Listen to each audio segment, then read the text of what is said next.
Maligayang pagbati po sa lahat po ng mga marino pong naglalayag po sa iba't ibang panig po ng daigdig.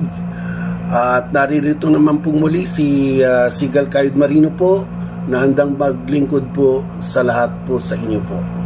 Isa pong mga balita pong ipapaalam po natin na ang mga na-hostage po sa dinala po sa Iran, ang isa po ay pinakawalan na po.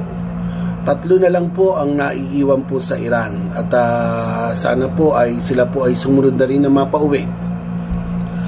Kasama po ang isang Pilipino po sa mga crew po ng mga Indiano na pinauwi po. 5 po sila, isa pong Pilipino at 4 po na Indiano na pong sumunod po kung sila po ay magkakaroon po ng kapalit.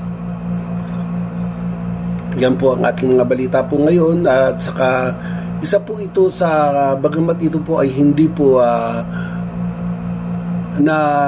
naayon po sa pagmamarino, pero pinapaliwanag ko lang po sa inyo to na dahil po ang pagmamarino po ay malayo po sa pamilya, marami na pong nasira. Kaya ngayon po ang balita po na ang divorce law po ay nasa second reading na po ng Congress ay pinapaalam po natin po sa inyo at ito po ay nakapasa na.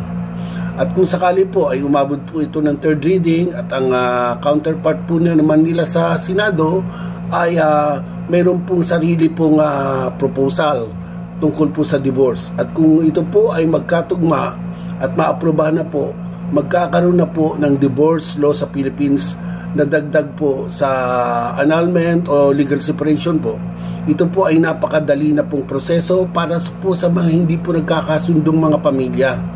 Ito po ay para na rin po sa kapakanan natin na hindi po tayo nagugulo at nagkakaroon na po tayo ng kahibikan pag nagkaroon na po tayo ng mga sari-sariling buhay po. Dahil po sa mga pamilya pong hindi po nagkasundo at nagkahiwa-hiwalay na po. Mas mabuti na po ito na nagkaroon po tayo ng ganitong magkakaroon po tayo ng ganito pong batas para mapakawalan po ang bawat isang panig. At ito po ay napakadali na pong proseso sa murang halaga at hindi po ito yung matagal na panahon. So ayan po, binabalita ko po sa inyo yan. At ito po naman ay isa pong makatotohanan na pangyayari po sa ating mga henerasyon ngayon. Batas at aani ng sapat na bilang ng mga boto.